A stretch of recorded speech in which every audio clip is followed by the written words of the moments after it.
Bitcoin spot ETF will kill Bitcoin. This is according to Arthur Hayes. We're going to discuss that and much, much more with our guests, Gary Cardone and Perry Woodin, on today's episode of Sin City Crypto. Welcome. My name is David. I'll be one of your co-hosts. And today, like every single weekday, we're coming at you live. We're a beautiful studio in the heart of Las Vegas, the new Windy City, Nevada. Very windy today. Bad allergies, bad news. But I do have some good news. And that good news is I'm joined by my favorite co-host. It's Big Rob. Hola! It's your boy, Big Rob, back in the house. Welcome to Sin City Crypto. If it's your first time checking us out, we're the entertainment-focused cryptocurrency channel where we actually deliver on the entertainment advertisement there. Unlike the other channels don't. Unlike the other crypto influencers. You know what? I feel like the other influencers, they're just, they all advertise entertainment. But there's all these crypto influencers on Twitter. Bruv, these are the worst people in the world. Worst. These people. All these crypto influencers. But does that mean we're the worst? I don't like the word influencer. I prefer content creator. Yeah, like influencer sounds cheesy. Who are we influencing? Like, let me put a 1 in the chat if you're influenced by Sin City Crypto. And I don't even want to see a 1. Or if you're content created. Put a 2 in the chat if you're just watching and you don't care to be influenced. And put a 4 in the chat if you want us to get on with the show by thanking. I want to say, please, this is like, I got a little hint. Can we not go back to meteorologist Dave? Because you brought up the windiness, and I swear to God, if you were an early observer of this channel, if you've been influenced in the early days, was not one day that went by that this man didn't bring up the weather. I'm like, you do realize not everybody lives in Vegas here. Maybe a couple people. You know why I laugh? Because I always give my wife shit because she's like our meteorologist. Hey, did you hear about this hurricane and that and this wind? And so here I am representing the family. Anyways, speaking of representing, today's show was represented by our channel sponsor, Cam's Blue Wire Technology. If you're in the market to maximize your networking, your IT, and your cybersecurity, there is no better company to go with than Cam's Blue Wire Tech. Visit bluewiretech.com or click the link in the description of this video, and they'll guide you through all your issues and make sure that your business is in the right place to make money. Now, speaking of right place, I don't know. Just watch. Great. So it's a new meaning to holy water because holy water. What is? I heard this is backstage at Ape Fest today, or this past weekend. And so, what is in this holy water? No one knows. What was in those UV lights? We'll discuss that here in a little bit. You think they're excited because Bitcoin hit 35K or what? I feel like they probably got hit with some ammonia. Some Clorox. Just now, speaking of getting fire water. Speaking of getting hit. Bam! Oh, shit! Come on, bro. This is. Yeah, Well, guys, dude, can we get somebody to vet these videos? We gotta be careful, man. We gotta protect our children, guys. You can't be getting into all this Wii and virtual reality. You gotta know your surroundings, guys. This is a public service announcement. Hey, Robin, before you go on death row or when you're on death row, before your execution date, they ask you what would be your last meal. Well, for this crab, it is corn. He's boiling and eating corn. It's not funny. Why are you What's laughing? wrong with you? I'm laughing because you're sadistic. This fool said I'm sadistic. What is wrong with you, bro? You don't eat You're crab? wrong. I eat it, but I don't make a Okay. video What while the it's hell, man? dying. I didn't make the video. You I'm made just a sharing video it. showing the video. Anyways, man, Now, these guys have no next sense up, of humor. we're gonna play some airplane crashes. Also, Hey, I've been watching those videos. Stay That's tuned. crazy. Anyways, guys, please, we have a packed show today. Stop interrupting me. Thank you very much. 1993, you'll be living in a van down by the river. In 2023, if you save up 45K, maybe one day you could live in a van down by the river. As inflation continues to surge and, well, people can't pay that. You know what I found out? In Canada, I'm scared to know. listen, in Canada, Grab some out boiling. you can only lock your mortgage rate for 5 years at a time. And so I was talking to someone at my cousin's wedding on Saturday, lives in Toronto. He said that the next year, 2-3 years, when those 5-year terms from people who signed 3-4 years ago, their mortgage payment's going to almost double. What made you quit weed? I watched the whole movie on mute and started crying because I thought I was deaf. You know what this reminded me of, Robin, when you shared that one video that the mattress looked like an ice cream sandwich? Yes. Now, nobody knows what you're talking about, but great. And then, guys, we might have found a new currency here. Big Macs. So I work at McDonald's, and we have these little cards that we give to customers. When we mess up their order, that lets them redeem the card for a free Big Mac. Just recently received a box of these special coins. They're going to serve the same purpose. If you have one of the coins, you can exchange it for a Big Mac. So he says, now I'm far from an economics expert, so this may just be a stupid question. But since our money has no value anymore since it was taken off the gold standard, whereas these coins are backed by Big Macs, does that make them more stable than our own money? Fair question. Robin, would you rather hodl Big Mac tokens or the US dollar?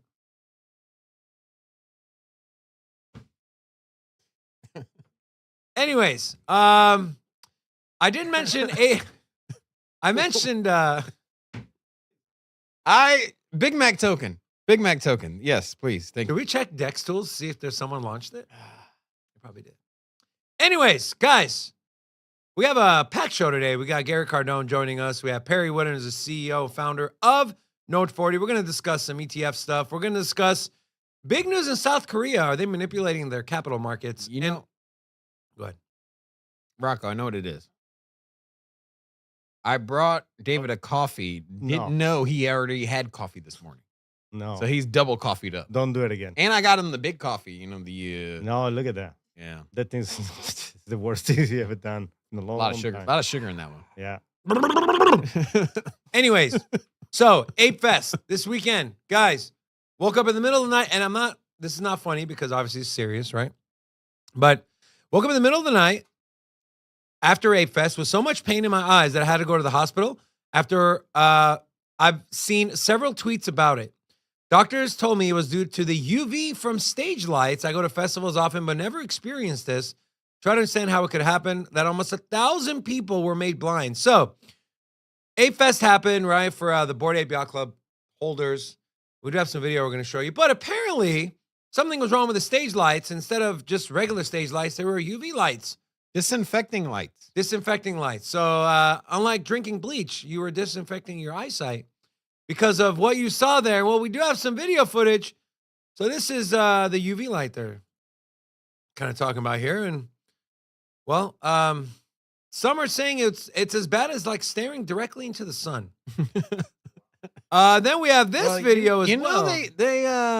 There's always a big thing in the Bored Ape Yacht Club community about laser eyes. Well, your wish is now granted. LASIK eyes for everyone here very shortly. Right? Wow, I told you it's not funny. Anyways, we do have inside footage happening at Ape Fest. And man, this looks like fun, right, Rocco? Let's get some music on this, bro. Damn, that guy's got some sick moves, bro. Is there? Is there a single woman in there? Unless someone identifies as a woman, I'm not saying that you're required to dance with a woman, but maybe it's some diversity. It's a boys' night out, man. It's like Fight Club, you know, boys' club, Boys Ape Yacht Club. Just a bunch of dudes just dancing with dudes. Yeah. Is there any women? Well, look, like, if you spot a woman, let us know. I'm not seeing a single one in there. I heard we need some more inclusion into the NFT ecosystem. Where is ESG when you need it? You know. Would you have danced in the middle of that mosh pit there? Depends. Was I under any influence of drugs or alcohol? If you were, would you have bumped and grind, or would you? What is wrong with you, bro? Did the bouncing like? Are you sad you weren't there, Robin? I see a little despair in your eyes. You okay? I know you wanted to go, but I talked you out of it. Did not. No. Okay. Anyways, Robin, why don't we take a quick break and why don't you say hello? And I believe someone threw some money at us. I believe as well. Yeah. So if you are new here, say hello so we can drop an Ultimate Maya. Give a $199. Ultimate Maya. Yeah. Say hello so we can drop an whole lot back at you. But Ultimate Maya dropped the $199 super chat, said Big Mac is a security. Damn it. And then we got a couple of new faces in here. The Crypto Remora, Sandy Warhol, Moonshine, Jav Urena, Pats B, Marcine, also Marcine. Yeah, he's a friend of the channel. My here. boy. And then we got Randy, Ginger Spice, and Crypto RYDZ. Big shout out to Ding Dong Daddy as well. Just want to say what's up. Triple D. So, to all of you, hola! Welcome to Sin City Crypto. Robin, what if I told you that if you want to withdraw money out of your bank account, you have to pay an exit fee? Switzerland to implement anti-bank run measures like restricted bank withdrawals and exit fees on customers who take out their money. This is reported by Reuters. We're seeing similar things, I believe, in Japan. So here is the problem. As capital and money leave the traditional financial ecosystem, the banking system, and TradFi and stocks, and moves into other assets like gold, silver, Bitcoin. This is bad for the governments. This is bad for the central bank. This is bad for the traditional banks. This is bad for the government. This is bad for the nation. But Robin, is this the answer? And what are your thoughts on this piece of news? Obviously, it's something that we're going to continue to see, as Switzerland is not the only one that's doing this. I assume we're going to see more of it. What are your thoughts here? Well, it's just control, right? And this is what we're seeing more and more of, especially right now with the economic uncertainty. There was, I was reading a couple articles over the weekend, which kind of tie into this theme. And U.S. banks, Bank of America, Wells Fargo, and JP Morgan, they're closing people's bank. You saw that as well. So they're closing people's bank accounts, and so they're de-risking, right? So anyone that has suspicious transactions might maybe let their bank account go to zero, go negative, whatever it is. We're in a situation where the banks are looking at not only their loans and debt, but they're also just straight up closing bank accounts. And for no reason, not giving you any explanation, just sending out a letter. And you have that. And then you also have just institutional control, where you have the banks saying, hey, take your money out, you want to pay up. And so this is a growing narrative. And you know what? The private sector is just as corrupt as the government, or the branches of government. Maybe not in the same ways, but you know. That's why we're seeing a lot of banks now, especially overseas, start to try to hop into the Bitcoin custody game, right? Because if people, they understand, they're starting to realize that we cannot stop people from investing in crypto or using cryptocurrencies, including Bitcoin. So we can't ban it. We can't fight them. Well, let's try to make some money on it. So that's what they're trying to do. They're trying to keep all the money within their own ecosystem by now offering you, hey, great, buy crypto, buy Bitcoin, and let us custody it for you. That way the money stays in their network, in their system. Here's a question. Do you think if we get bank-run stable coins, like say JP Morgan coin, Bank of America coin, it could even be tied into, say, a stable coin, like, you know, pegged to $1, but just more or less a credit on the bank's ledger, maybe run on a private blockchain, let's just say like Polygon or Chainlink or something of that nature, or XRP. And do you think that it's less likely to get these controls, that they'll just use the blockchain to run more of a hands-off approach on banking? Do they want a hands-off approach on banking? That's the question. I don't know, man. I think it could be a selling point. I think if things get so ugly that just retail and people that have bank accounts or just don't trust the banks, because that's essentially the problem that we're seeing with the bank runs, is that there's a loss of trust with due cause as well. Let me add, because there's not enough money there, and so the banks essentially are only propped up by the faith of retail. And if you get some mass hysteria and doubt among the populace, they're going to go in and take their money out. We see it abroad all the time. Even happened here in California with a handful of banks, the SVB and the SVB. What was the one with the bear on there? First Citizens? No, the one that went down. Shit. PacWest? No. Yeah. Anyways, yeah. Well, that one also had issues as well. First Republic. Yeah. And so First Republic is a great example. Everyone just caught rumors of insolvency. The stocks had dipped significantly, and boom, everybody just went in, took their money out. Next thing you know, they had to be bailed out. It's just the full faith of the banking system is the only thing that props it up. And maybe if things get so bad, 5-10 years from now, if we go through some kind of financial collapse, we might have a situation where the banks have to advertise decentralization. Like, hey, look, guys, come back to the banks. You might not trust us, but trust the blockchain. Right? Is that, you think that's possible? Of course it's possible. But are people going to, well, here's the thing. A majority of people, they're lazy. They want convenience. So they're happy. Why you have the bank plus decentralization. Imagine you still go down to the bank branch. But Robin, can you have bank and decentralization? I mean, isn't the whole point? No. Isn't the whole point of decentralization to not have an? It'll never be as decentralized as, say, Bitcoin or Ethereum or something of that nature. But maybe you could get some kind of hybrid where, hey, I can go in, I can open up a crypto account with someone behind a teller counter that can assist me and make sure I don't mess up. And I can deposit cash and get tokens, and then they can custody it for me. And I can essentially what we have with exchanges, but just in a physical format, right? With the building. Brick and mortar building. And I think that there will be a market for that. And I'm just curious if the banks will sell that, if they'll market it and be like, hey, look. Of course they will. Of course they will. If that's a product they introduce, absolutely. Yeah.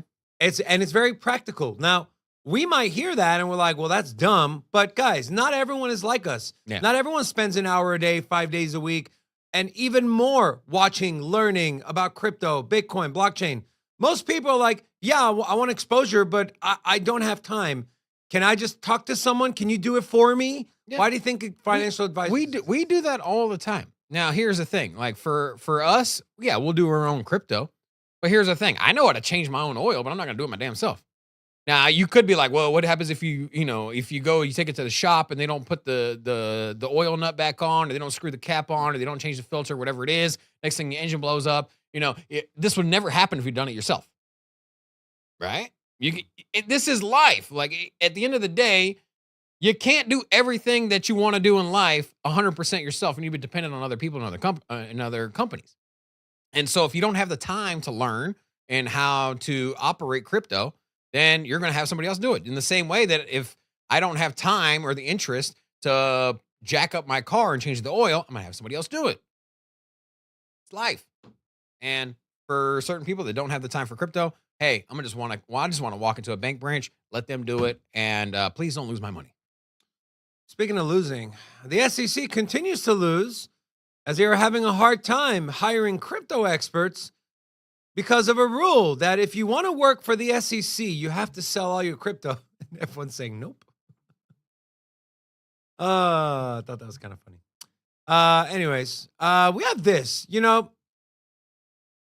for probably a decade, right? We've heard nothing but FUD about Bitcoin mining. It uses so much energy. It uses as much power as the whole country of Argentina and Zimbabwe or whatever country they want, right?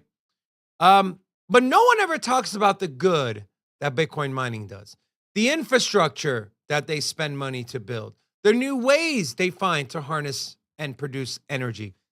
Exhibit A. Marathon Digital announces energization of its first Bitcoin mining pilot project powered by renewable off-grid energy from a landfill. We know landfill produces mass amounts of methane, which in this article states it's 80 times worse than CO2. 80 times worse than CO2. So, going to read this article. So this is a blog from, or a press release from Marathon's website, okay? Methane is 80 times more harmful than CO2 for 20 years after it is released. For 20 years after it's released. According to the Environmental Protection Agency, the EPA, municipal solid waste emissions, which account for approximately 14.3% of all methane emissions in the United States in 2021, represent a lost opportunity to capture and use a significant energy resource. Marathon may be able to help reduce greenhouse gas emissions while utilizing a completely renewable and off-grid source to power their Bitcoin miners. Now, I'd love for someone to bring this up the next time people like Elizabeth Warren, people like whoever else wants to talk crap about how bad Bitcoin mining is for the environment.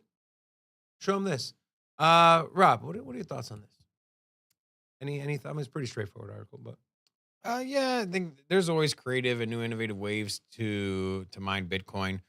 We've seen different new housing being developed where they're heating homes with Bitcoin miners. We're seeing them using flare gas from the natural gas wells. Also, this is another example. And there's really no other industry that is creating opportunity to be very innovative, right? It's pretty straightforward. Hey, we're just gonna mine if we got excess or spill off or whatever it is. We just gotta figure out how to clean it up. And then here you have Bitcoin is coming in and taking what would be a waste product that would be harmful to the environment, not just in this one instance, but in many different ones, and saying, hey, look, we can do something with it, we can harness it, and we can also monetize what essentially would be discarded. Right. And you're helping the environment. Yeah, you're helping the environment. Um, What about I know you mentioned the methane gas and also the mining, but what do you think about going straight to the source? You got portable mining toilet, and so you can just like where do you find this stuff? You asked me where do you find this? So you can convert your instead of sending it to the landfill, just send it right to the blockchain, you know? We NFT that sucker, right? Bitcoin fixes this. Now, Robin, you always talk about it's not a bull market until new money flows in, right? Well, what if I told you money is flowing in? Second consecutive week of massive institutional inflows into crypto. So this is from CoinShares. And we see here flows by asset in total, $260 million has flowed into the crypto ecosystem, with a vast majority coming from Bitcoin at about $229 million. Coming in second is ETH, which last week saw an outflow. This week it saw a positive inflow of $17.5 million. And then third is Solana at $10.8 million. And again, guys, in total, $260 million over the last week, which year to date is about a third. It's about a third of what we've seen. Year to date, we have a little over $840 million that has flowed into Bitcoin. But what's interesting to me is the net flow for Ethereum on the year to date has been negative. This is supposed to be the institutional. They went proof of stake. Institutions are going to stake. Well, numbers say otherwise. So that's pretty interesting. We also have this, guys. Bank of England proposes allowing stable coins as a payment option for goods and services. This is something Rob kind of brought up. But, guys, we understand with stable coins, especially if it's pegged to a currency. The funny thing is with the current fiat system we have, nothing has to back the dollar, right? They can just print it out of thin air.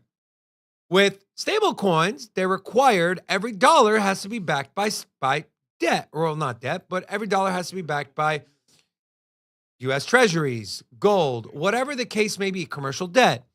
And so what would that do to a country? Think about the positive effect a stable coin can have if the stable coin market, as far as U.S. dollars, reaches $2, $3, $4 trillion. And let's say 60% of that is backed by U.S. Treasuries. That's a lot of money that is being bought up in the Treasuries market, where we know they're having liquidity issues to the point where the Federal Reserve has to come out and say, don't worry, if liquidity dries up in the Treasuries market, we'll come in, we'll step in, and we'll buy it. So, yeah. Also, guys, every Monday we do like to show you what is to be expected, the important things happening this week. So you, especially if you're a trader, you can plan for volatility. So as far as the U.S., Jerome Powell will be giving a speech on Wednesday and Thursday. So 2 days in a row, Jerome Powell will be speaking. And then on Friday, we have the European Central Bank President, Christine Lagarde. She'll be giving a speech as well. And then Michigan consumer sentiment, those numbers come out on Friday. So that is for this week. As far as the coin market calendar, out of the top 100, NearCon is happening this week, November 7th. So that is tomorrow. Now, I do want to point something out, guys. Chainlink, SmartCon, Chainlink pumped. Solana, Breakpoint, Solana pumped. Cardano Summit, Cardano pumped. Near has been pumping. What kind of announcements can we see? This is a trend or something that I'd keep an eye on if you're swing trading or if you're trying to scalp profits. Some good insight there. Yeah, because that literally cause and effect. Now, you can also say the altcoin market has been rallying, which, by the way, is altcoin season here, right? Because Bitcoin's sitting at 34,000. You're seeing damn near 10% pump on XRP. Cardano's up 5%. We also have a Dogecoin is up as well. You know what? Here, let's just take a quick peek at the menus. I mean, the menus. Let's take a quick peek at the at the altcoins here. So as I mentioned, right, Bitcoin flat at 35. Some of the biggest gainers. You do have the graph up 11%, XRP up 9%. And you can see here on the 7-day. I mean, look at the movement on these altcoins. So you're seeing retail sentiment pour into these. I mean, it could be some institutions here, but I think it's more the euphoria. You have a fear and greed index sitting at 73, so there's a lot of interest. I think people are taking some of the profits because on Bitcoin, we had such a big move on Bitcoin just in the last 3 weeks, and you have people that are in the green and perhaps are just moving some profits down the list. Taking a look at the 1 month here, you can see just since October 23rd, so basically 2 weeks here. Just in 2 weeks, we went from 28,000 to 35. That is quite significant. And then when you get these long-term consolidations, especially on Bitcoin, people get one, bored. Two, they're sitting on some profits and they're going to move into the altcoins. And just to take a peek at some of the... And also, Robin, psychologically, the longer Bitcoin stays at 35K, the more chance of that price being anchored in your head. Like 35K is a fair price for Bitcoin, especially if it starts to rally to 37. Absolutely. But then you look at and so even though we've consolidated for about 2 weeks, there's really not much red in the market. You have multiverse near as you mentioned Near protocol, it is down on the 24 hours. So maybe this is something to keep an eye out for, Mutable X. But other than that, than 3 tokens, everything else is pretty flat, and the rest of the market, the top 100 coins are all in the green, and you can see the list just goes on and on. Now, I do want to give a little love to the chat. Real quick, I do want to shout out some of our whale members. It is an anniversary for a few of them. We have Redman and Destroyer, both whale members for 16 months, and Crypto Billy for 14 months. So big shout out to you guys.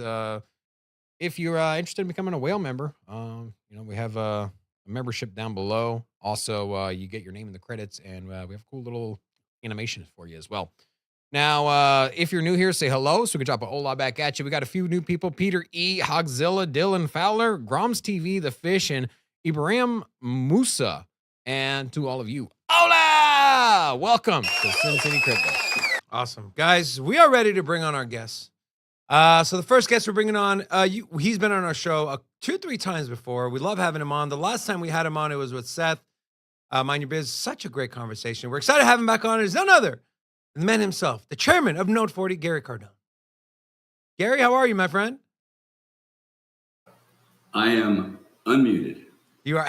Hey guys, how's everybody doing? We're great, man. How are you doing? Awesome. Good Monday. Trying to hold 35, so we'll see, huh?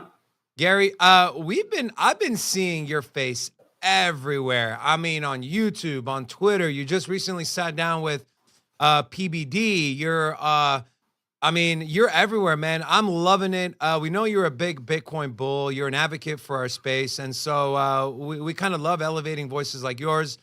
And we love seeing you out there. How has it been? Well, what are your thoughts on the market real quick? And then we'll bring on your friend and founder of No 40, Perry. Yeah, he's awesome. For you guys that are going to meet Perry, he's a real gent and a really smart guy. I think the markets are strong. I think the altcoins are up, Bitcoin's up. Clearly, there's some new money coming into the space. We have a criminal that's been, sentenced or getting ready to be sentenced. I think that's good. I think that had to get out of the way before any type of ETF. And how am I enjoying being on all this social media stuff? Well, I'm starting to get the hate. So, the first few weeks is okay. And then you get the hate,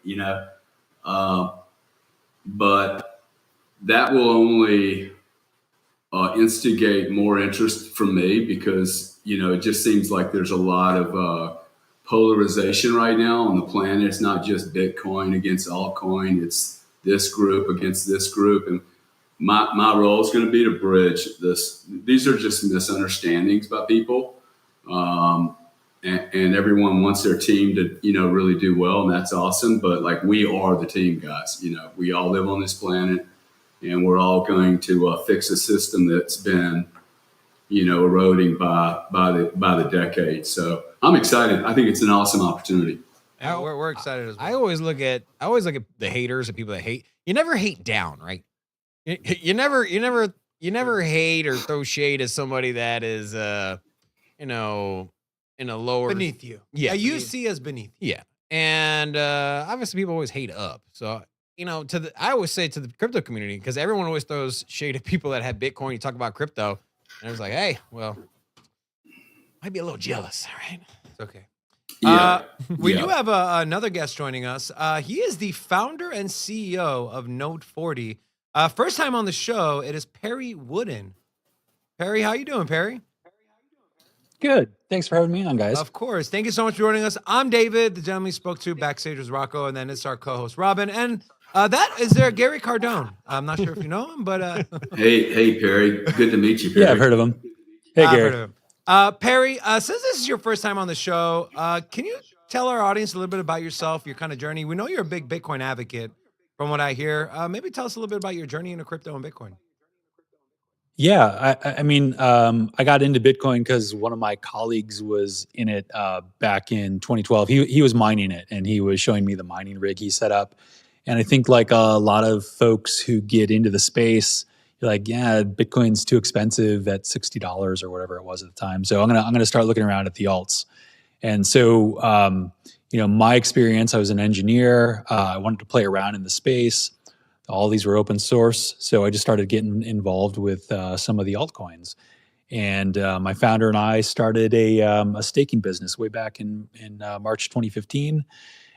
So we were heavily involved with the alts, and I love to see what we're seeing now, which is you're seeing a lot of folks throwing shade, kind of coming together to tackle who's going to be the bad guy in the industry, and that is a fun amount of energy to see coming back into this particular space.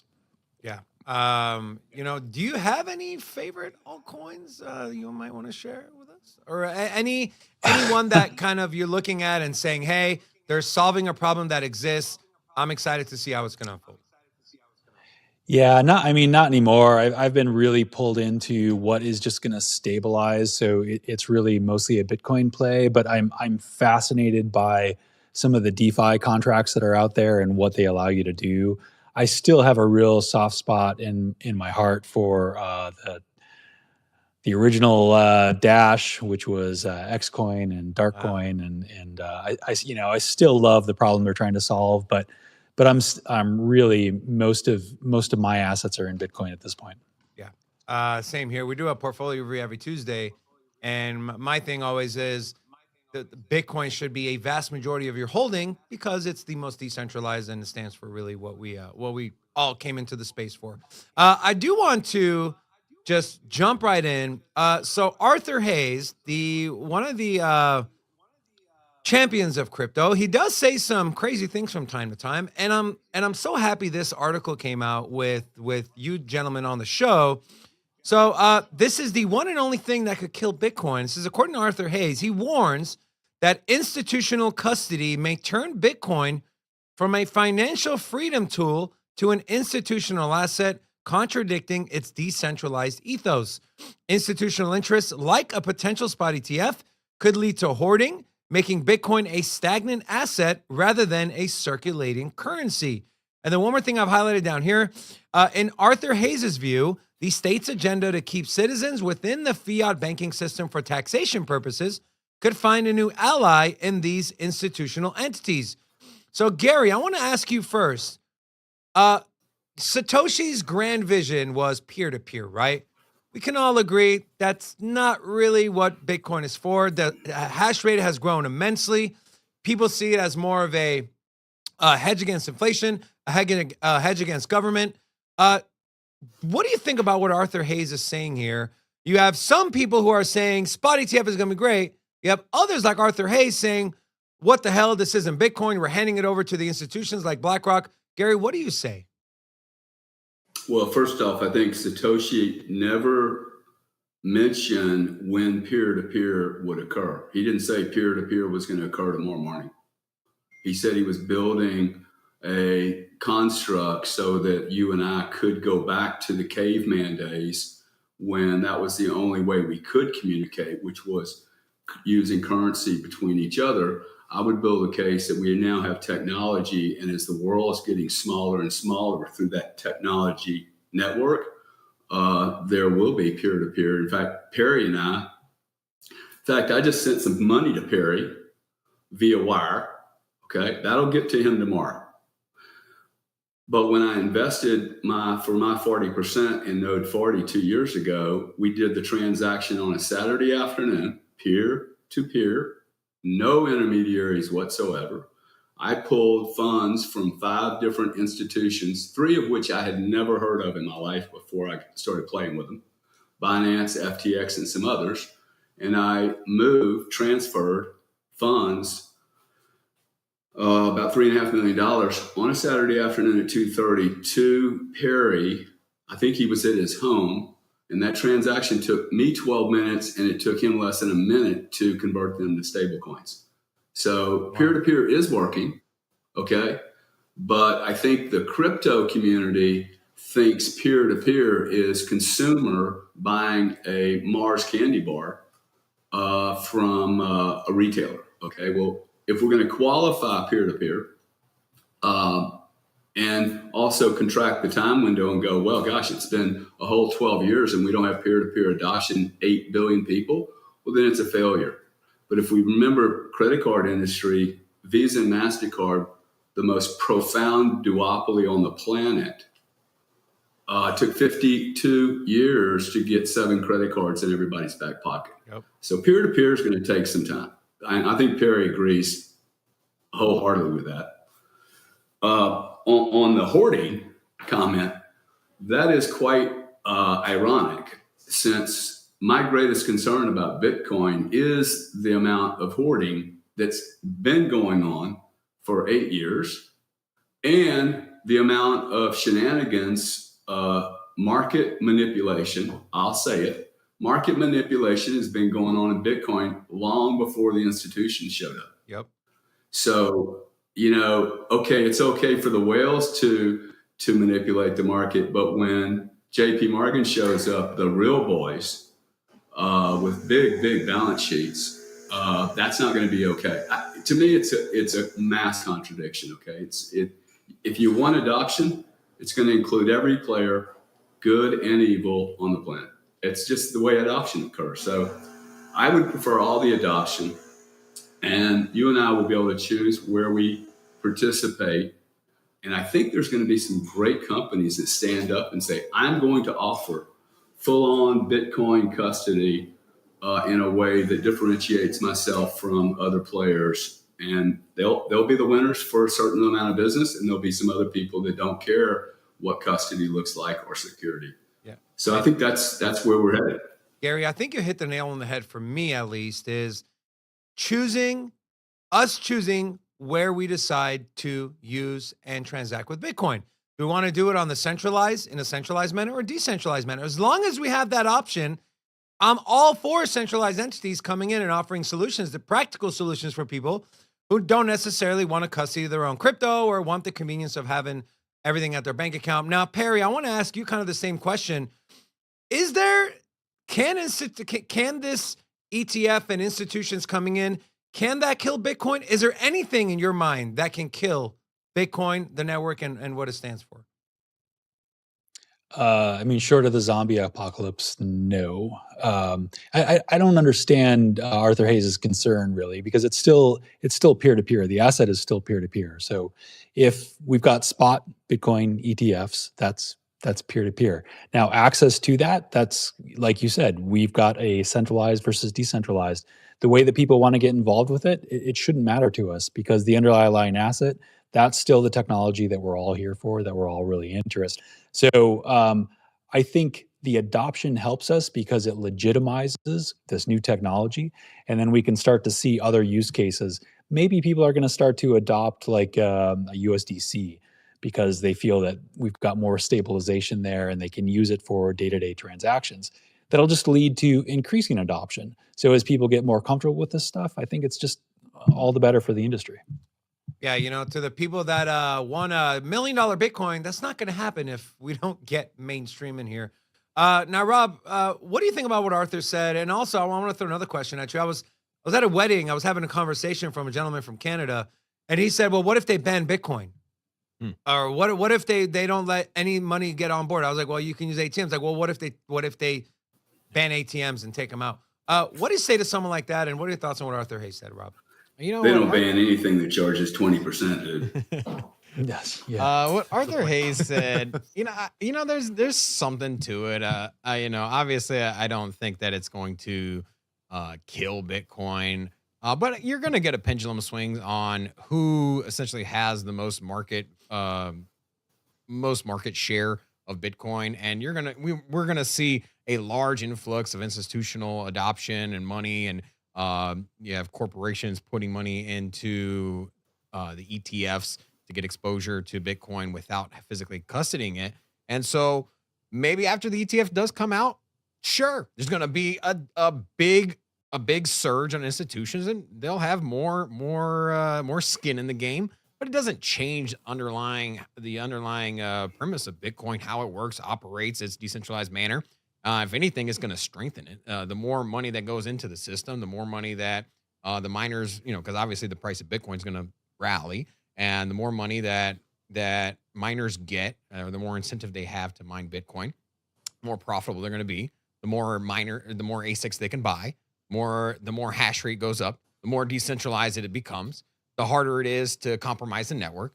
And essentially, the more money that pours into Bitcoin, the better it is.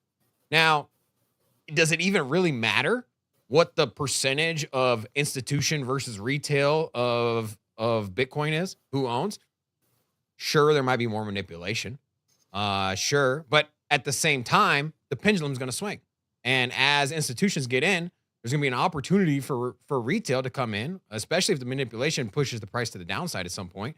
People can come in the same way that they have before during the bear markets, get exposure, be like, hey, what is Bitcoin? They're going to go through the white paper. They're going to learn about it. And you're going to essentially bring in more retail. Now, as fact that what you guys are mentioning is the fact that it's peer-to-peer network, as Gary was saying, is that, hey, it might not be right now. And you know what? The ease use case of Bitcoin, sending Bitcoin, making sure it's to the right address so you don't burn it. A lot of this is going to be fixed with the Lightning Network and other institutional products that come out that make the ease of use that much more friendly, and the potential for error basically remove that. I mean, we're seeing it with Cash App, and you look at the people that are 20 years old, maybe up to the millennials. They're not using the traditional rails that we use money, that we move money. We're not what 19-year-old is going to send a wire transfer? Realistically, the percentage is going to be minute. And even if you forecast forward 10 years, somebody that's 19 now, by the time they're 30, they're probably still not going to send a wire transfer. At this point, they're still going to use the Cash Apps. They're still going to use all these different mediums of sending money. The fintech is exploding. I mean, you go down here to Money 2020, the convention here in Las Vegas, and it's just it's all of these new faces, and there's so much exposure to crypto. And so I think that you're going to get left behind if you're in fintech and you don't have some kind of exposure to crypto. I mean, nobody's using checkbooks anymore. Rob, I think your point is so spot on, dude. Like, there is no 28 or 30-year-old people who care about the name. And I'm not picking on anyone, okay? There's just no brand recognition from, look, I pay all my staff today in Zelle or Venmo. They don't want checks, okay? Yeah. I got tired of ordering the bloody checks. I mean, I go through like a book, every 2 months. No one knows at that age the name Capital One, Barclays, Coutts, Bank of England, Bank of America, Chase. They don't even know the difference between JP Morgan and Morgan Stanley. So, look, they're going to end up dealing with Apple as their bank, okay? I suspect Visa, MasterCard are freaking out trying to figure out how they get on the supply chain side where they can control merchant processing, because the consumers clearly doesn't care if he deals with Visa, MasterCard, American Express, Zelle, or anything else. In fact, they're showing a movement to these other more easy electronic methodologies, which like BB&T literally has it just sitting in, or Plaid has it sitting on its app. So this is the world of APIs. I mean, this is why I got involved with Perry and Sean. And to me, this is one of the interesting things that we should be talking about, is that if Bitcoin is as great of an industry and a product as we all say, Perry and I think there is a massive opportunity here, and that it's being really grossly underconsidered. And people are also grossly mismanaging the way they look at Bitcoin today based on how people hold it, the amount of Bitcoin that's not moved, yet their behavior to protect this asset with things more important than just a wallet is a little bit immature to me. It's a little surprising. I think that's what the institutions are going to bring to the table that really highlight the value of professionals, lawyers, accountants, auditors. If you think this asset's worth $1 million, and it's going to take over the entire free world, very few people are treating it accordingly, right? Would you agree, Perry? Totally agree with that. First, on the checkbooks, we just had this conversation internally at the company today. There are guys working for us that don't have checkbooks. They're never going to have a checkbook. And they're like, I don't know what's coming next, right? We don't know what's coming next. We don't know what's going to streamline retailers into digital assets. It hasn't been built yet. Is it Lightning Network? Maybe. Probably not. It's going to be something that makes it. It's going to be something, and it's going to be something that's so easy that everybody can use it. That the grandma that still writes a check can transition to this thing just because it's simple. And I think if you do see this as Bitcoin specifically, if you do think Bitcoin is going to accelerate up to 100,000, 1 million, a couple of million per token, you're going to have to take it seriously. This is not going to be a retail token. This is going to be a token where people who are professional, they understand the space, they understand the operations and the economics around it. Those are the ones that are going to push this forward. And we're going to see this sort of trickle down where it affects just absolutely everything. And what's coming next, don't know, but you better get into it now so that you understand how to treat this stuff and prepare for the future. I think that, to round out this conversation, you're, back to what you were saying about the Canadian at the wedding, that, you know, how do you get them to embrace crypto? And also just ties into what we're talking about, is that people are going to use cryptocurrency, or at least the underlying technology, not even be aware of it. I think that's where we're going to get the mass adoption, is the fact that, hey, I have it on my app. I send you $100. It goes through a blockchain. It may or may not have USDC written on the bottom. Even if it does, I don't think that Gam's going to realize that it's even a crypto. She's just going to see an extra C at the bottom, and she's like, whatever. They're just going to send. And my grandma would be like, is it C for casino? Love the casino, rest her soul. But yeah, I think people are going to get exposure to crypto. They're going to use it whether they want to or not.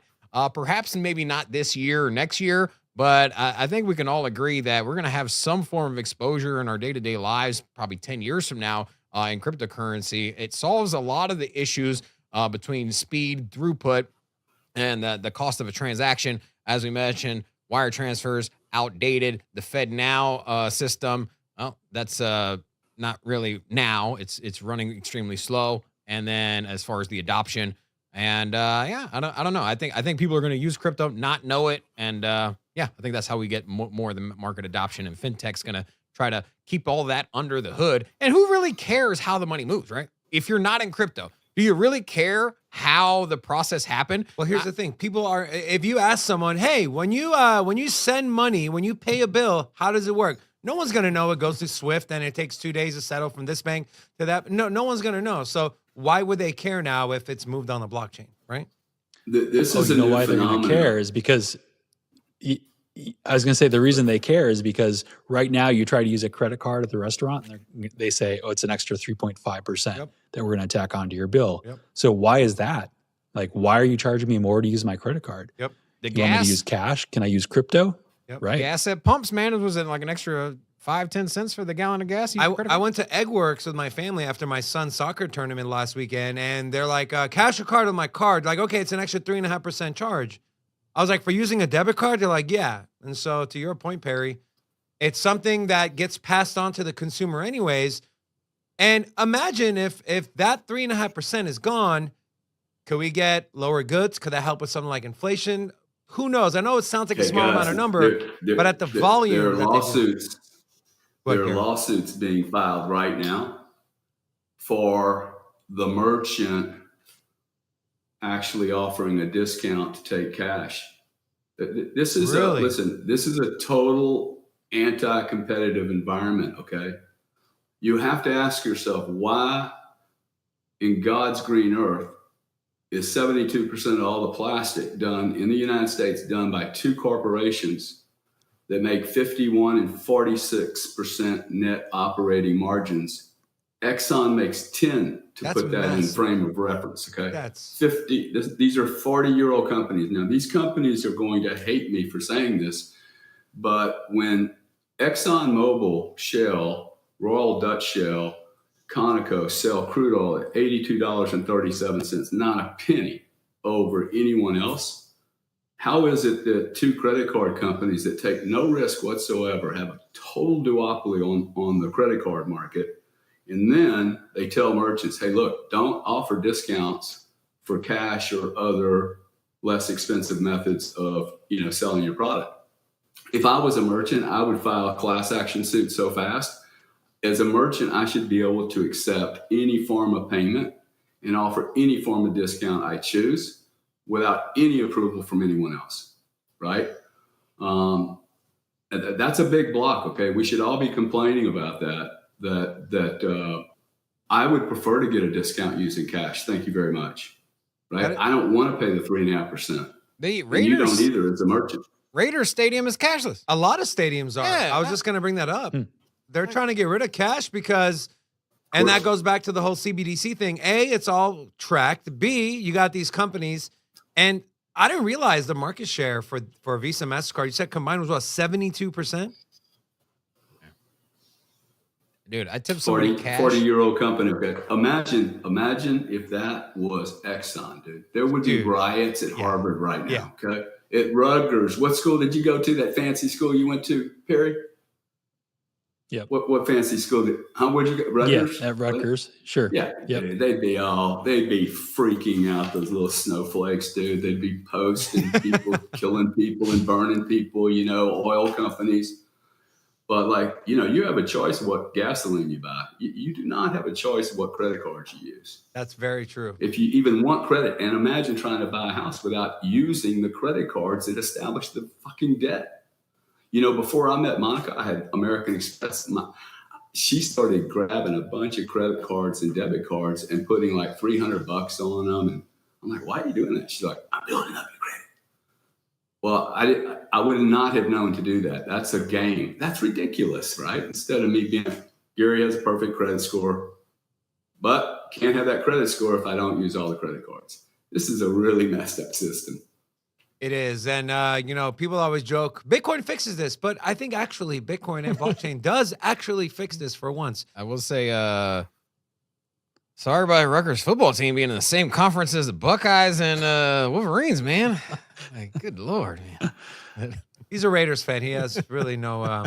Anyways, let's move on, gentlemen. I do want to get your insight on this. Okay, something interesting, right? South Korea has banned short selling of stocks until June of next year, and when the markets opened, their tech index, which is kind of like the Nasdaq, jumped 12%.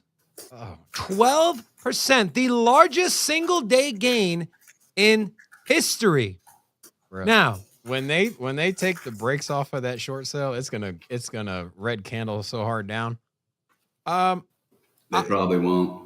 You don't think so? Gary, what are your thoughts on this? Is this like, when we talk about market manipulation, right, and Bitcoin and crypto, is this like the manipulation of all manipulations? And how do you think this affects the broader markets and potentially starts bleeding into something like crypto and Bitcoin? Dude, this has happened before. I mean, when markets go insane, they put pauses on, they change the rules. This is not new. And look at the response, right? You just grossly distorted market dynamics. See, those are people that do not believe in capitalism and markets and supply and demand. The reason they don't believe in them because they're not allowing them to work. They're actually interfering with them. And back to your other question, anyone that I wish the U.S. government would attempt to make Bitcoin illegal. Okay, I wished it would do that because one, it would show the world that we're literally trying to commit hara-kiri to our own country. And two, it will push so many people into London and Dubai. I don't have to live here, and I can still live here and do business other places through trust and all kinds of vehicles. So it's a complete idiot conversation to think that the U.S. government, not you guys, but that they would even ever consider having an impact. This is 12%. United States is not driving this pony. It's never going to drive this pony, and it should really be appreciative of having the opportunity to actually be the leader here, but it's not going to be because the current administration cannot clearly spell what the debt looks like in this country, and they can't do general math. So it's really concerning, but the rest of the world is going to take this and turn it into something, in particular, those countries that are being abused by the US dollar. And, Gary, to your point, that is the beauty of Bitcoin is it has no borders. It is global. It's not tied to one government. So if here in the U.S. we see shenanigans, guess what? There's plenty of other countries we can go to. There's countries that say, hey, you got Bitcoin, come live here. You don't got to pay capital gains taxes. El Salvador, I believe Switzerland, the city of Lugano was doing something like that. So that is the beauty of not being pigeonholed into one economy. I can most certainly see that. Yeah, I mean, they're doing it now. I don't see it. I don't see the government actually cracking down on this stuff. There might be certain vocal individuals who are saying we're going to get rid of it. Yeah, making noise. That's it. But you saw the Infrastructure Act. They put in, hey, we see the opportunity to get revenue out of crypto. You can track it. It's transparent. You know what's going on. You really do criminal activity with Bitcoin. So, I mean, this is really the perfect thing for a government to embrace. And when that happens, you're going to have folks on both sides. You're going to have the folks that say, use it for everything. And then you're going to have the folks that say, we need to get rid of it. But the rest of us are essentially in the middle. We see the value here. So it'll get pushed forward. I just do not see a true crackdown other than noise from our U.S. government officials. I agree, Perry. And guys, just look at China back in 2020. What was it, 2021? The mining ban. And guess what? China still has close to 20% of the total hash rate in all of crypto. And so you can try to stop it, but you can only get so far. Rob, do you have any thoughts on this South Korea and banning short selling and what kind of effect that can have? No, I think the market of South Korea, even though they're financially relevant, I think is still a drop in the bucket compared to the EU, United States. And I do think that the pendulum will swing back the other way if they reinstate the short selling or whatever, however they call it. Yeah, I mean when they let you short sell it, I think it's just gonna get a red candle on the other way. Gary, you said you don't see that happening. You don't think that the market will correct and it'll wash away a lot of this?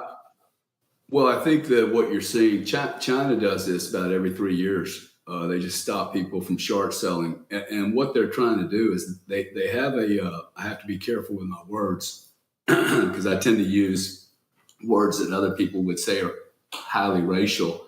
But they have look, China has a 14% decline in exports and a 16% decline in imports.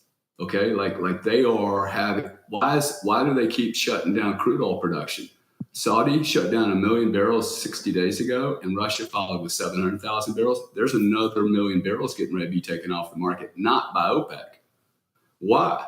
Because China's demand has fallen off the map, and no one in our cabinet wants to talk about it, because when you have a 12% reduction in China, it will ripple throughout the planet. Now, North Korea's stocks are just right, a bunch of weakness. Dude, you only need a few guys like me and Goldman and a Max Kaiser if he's holding Bitcoin, if this were the case, and he just starts dumping.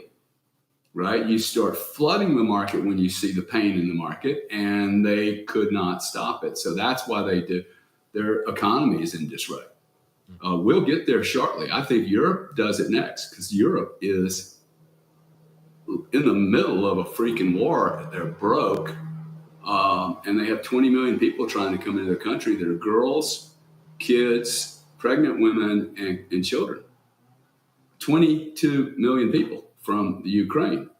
So, I mean, this is I would expect to see more of these kind of draconian, non-commercial, non-traded, interfere with the market, put a brake on it, don't let the car crash against the wall.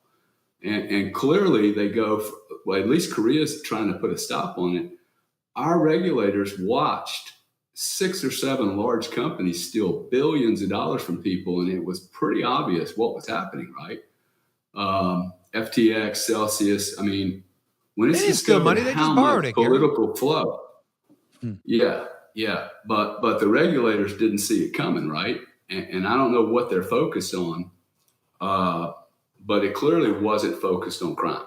Okay, it was clearly focused. Maybe the political donations really was just too compelling, but this isn't the first. These people have been through Enron, WorldCom, Madoff. I mean, my gosh, man, how much background do you have to have in education before you go, hey, there's a crime sitting here, and if you can't, like Perry's company, Perry knows the criminal within 10 minutes of walking into the room. Okay. Because people that are hiding things don't want us to do our transparent dance. We have turned transparency into a highly efficient process through the digital journey of an asset. And the only people that would be scared of that would be someone that's committed a crime. And I keep telling everyone, gosh, if you're going to commit a crime, do it in dollars. You don't do it with digital assets. That, and I don't care how many Monero wallets you have or Metaverse, all these, look, it's all trackable. And Perry's going to tell you guys, like, this is not, it's extremely difficult, impossible. When you first came Yeah, on, so- our first topic of conversation, you mentioned the fact that FTX has been held accountable, or Sam Bankman-Fried has been found guilty, and you alluded to that having some effect on regulation here in the United States, and perhaps with the ETF.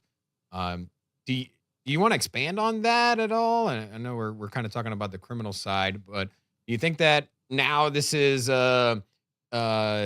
taking care of the appetite for some kind of accountability when it comes to crypto and regulation, and now maybe we got a green light on building some positive regulation here in the States now? Well, I just think the political look, these people they don't stick their neck out like you and I do, right? I stick my neck out on every deal I've ever done. These regulators, they get to show that they sent a guy to jail for 80 years, and we'll figure out who's going to bail him out in 3 or 4. And now they can do the ETF and go, we've done our job. We're putting the bad guys in jail, and we're letting the good guys participate. Is that fair assessment, Barry, you think? Well, yeah, except I don't think the crimes always tend to be traditional crimes. So he wasn't doing something criminal with the technology. He was commingling funds. You can't do that in any industry. So I think it's just a red herring that they point to crypto and they say, the technology is bad. It wasn't the technology. We've got bad actors. You've got bad actors in every space, and go after them. We've got the laws to go after them. So leave the technology alone. Same thing we're seeing happen with AI right now. They're trying to criminalize AI, and it's just a tool. Let that go and go after the people that are doing the bad things. It's interesting. On the Man, AI. what a nail on the head there. He didn't do anything that's agnostic to crypto, right? That's only possible in crypto or blockchain. People have been doing that for centuries, right? For decades in the traditional markets. And it's just when it's crypto, everyone wants to jump on it. But when it's their friends who are lining their pockets on Capitol Hill, it's okay. It's a slap on the wrist. BlackRock, you have $10 trillion. Hey, you're fined $7 million. No problem at all. Gentlemen, I do want to shift this conversation to taxes, crypto taxes. Now, the IRS the White House has hired an additional 87,000 IRS agents. They're coming out and saying there's about $700 billion of money Americans owe in taxes. We know crypto is going to be one sector they really go after. They just went after Microsoft for $20 billion in unpaid taxes. What can we do as a community, as people in the crypto space, with the new guidelines in place, with everything going on? What can we do to make sure that we're positioning ourselves to capitalize on keeping the most amount of money we possibly can without getting in trouble? And any advice you give us? And Perry, I guess I'll go with you. I'll start with you first. Yeah, I mean, Gary touched on it. So it's treat yourself as a professional. Don't go into this lightly. Prepare yourself. Know what you did. Have a backup. Have an audit trail. I was just talking to a tax lawyer right before this call, and he was saying, the IRS obviously is adding personnel, but where they're going to get the most bang for their buck is they're just going to send out scare tactic letters at the end of every year. So it's a CP 2000 letter. It says, we think you did something wrong. This is what we think you did wrong. This will all go away if you just pay this little fine, or if you pay up.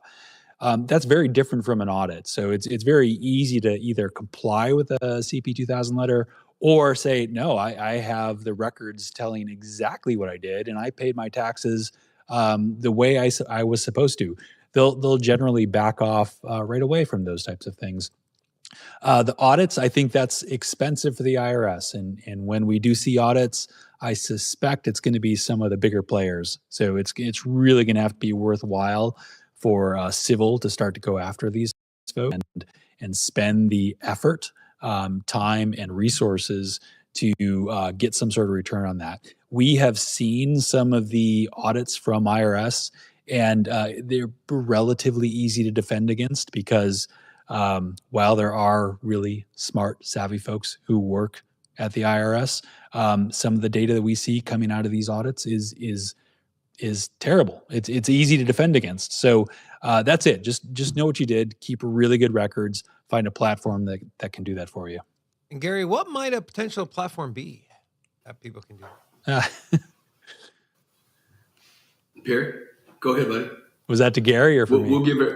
We'll give everybody a special deal if they call you, Perry. We'll get you guys ready. Yeah.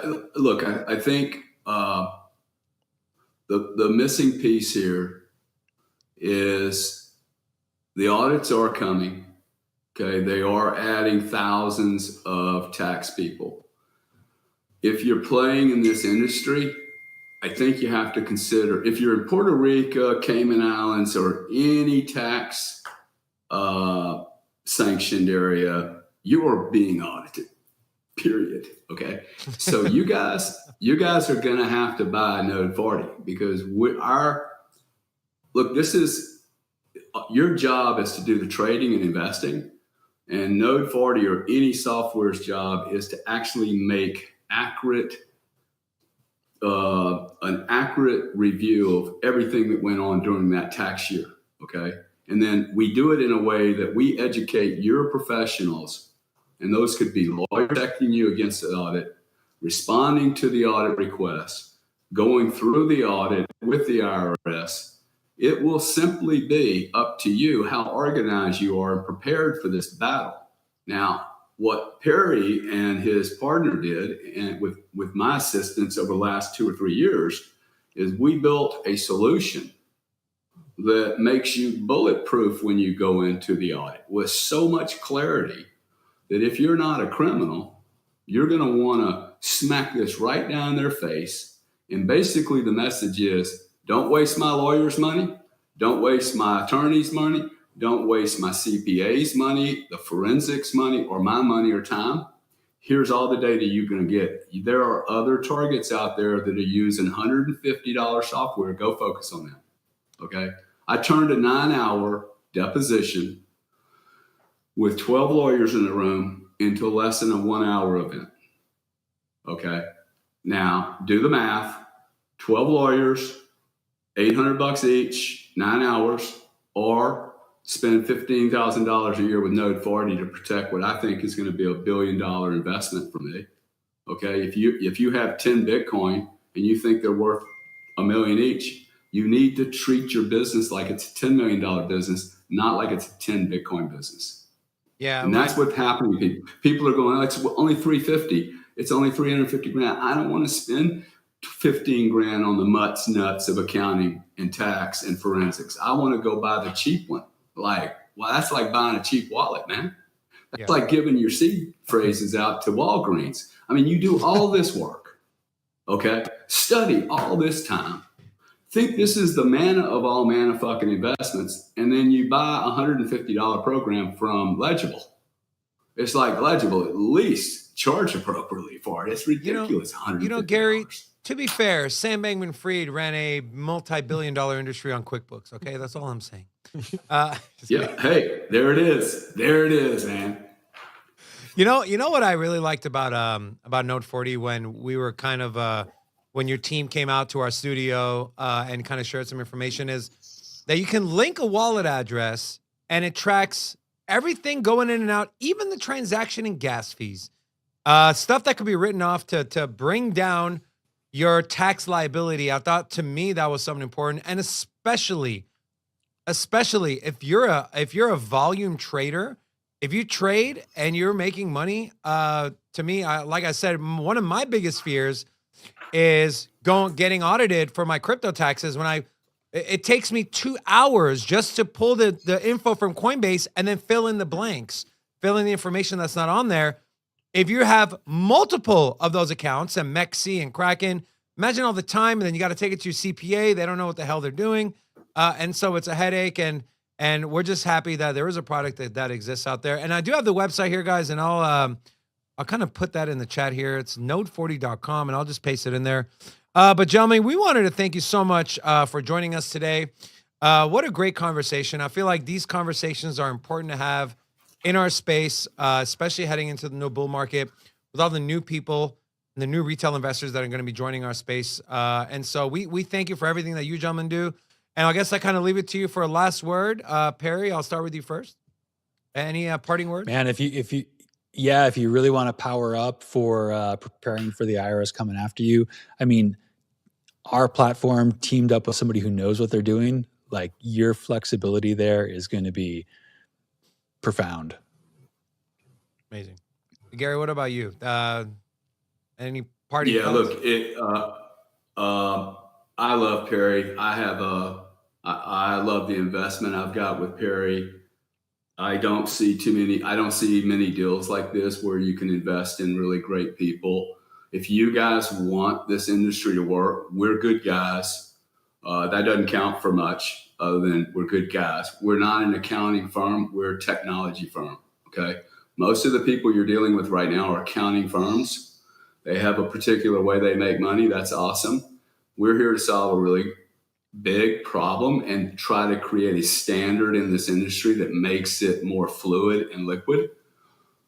I would encourage you guys to support winners that are investing money in this space. You guys come to us and go, no, look, I came through Sin City. We'll get you a great deal. At least send us some information. If you're doing this right now, we'll have to figure out a way to contact us, but we'll do some research. We have a little bit of time on our hands before Christmas because the tax season's come and gone, but would love to do some reviews for you. And I would say that if you have 200 grand or a lot of transactions and you want to start actually developing a relationship with somebody that can keep you out of trouble or at least minimize the time, look, just knowing these guys, I had already made some huge errors like commingling that once they ran me through the process, I got smarter. So if you spent 500 hours learning about crypto or Bitcoin or blockchain, I think that we have something to offer you. I have a long track record of doing this, and people I guarantee everything we do, or we're not charging you a penny.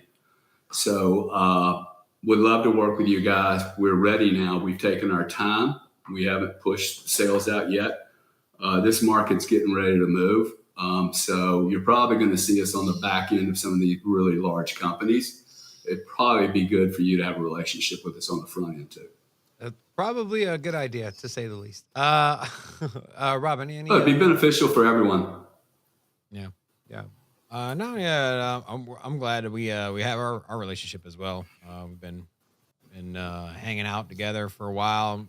Bitcoin Miami, we were there. Yeah, sorry we couldn't make it out to your party. Thank you for the invite. That was man, I saw some pictures from there. That looked like a lot of fun, and I know you're maybe. See, that's what you get if you're a Node 40 customer, man. You get invited to these private meetings. We don't even add a premium to that. That was it was an awesome party, dude. We're having another one in March. You guys are most welcome. Okay, you only have to bring 70 of your clients to us, and then you're most welcome to the party. There it is. No, just kidding. We'll do a drawing on the show tomorrow. Gentlemen, thank you so much for your time. We know you're both extremely busy. Thank you for everything you do for our space. And we definitely look forward to having you back on the show and having more of these amazing discussions. So Perry and Gary, thank you guys so much. Enjoy the rest of your day, my friends, and we'll see you guys soon. Thanks guys. Appreciate it. Take care. Thank you. Ciao. All right. Robin, why don't you get some love to the chat? All right. So saw some new faces. We got Shizzy, Ordinal Revolution, UEC, EUC21, Burger, Crypto Burger, Crypto Hound, and Emersoft. Speaking of burgers, to all of you, hola! Welcome to Sin City Crypto. There's like wings up in here. Farewell as well. Who's in the lobby eating wings? I do want to thank our channel sponsor, Cam's Blue Wire Technology, for bringing you today's 4K stream. If you want to learn more how they can help your business, visit bluewiretech.com or click the link in the description of this video. With that being said, Rocco. Guys, thank you so much for tuning in. Thank you for starting your week with us at Sin City Crypto. A big thank you to our two guests for joining us today.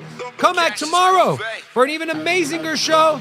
Until then, guys, love you. Peace. Sin City Crypto. Everybody know what we here for. Entertainment and info. Gonna show you how to get that big dough. So every day stay tapped in. For big facts, no capping. With Bitcoin, if you're in, then you win. We divide the pie with no fraction. It's Big Rob, David. I split the game, but they gave it. Name the coin that's your favorite. I got dry powder, why save it? To the OGs, new beginners. Special shout out to the well members. Buy a dip, sell winners. Ain't really nothing you can tell sinners. Tune in for the latest new flavors. They gonna teach us mean coins. They polarizing like barbecue chicken pizzas. I laugh with a major grin. Laggers, we trade them in. Baddies, they came to sin. And sinners gon' play to win. Screaming hola, till my bags are flowing over. Hold ya to the moon and to the solar. Won't don't be letting FOMO control ya. It's over when the finger tornado close ya.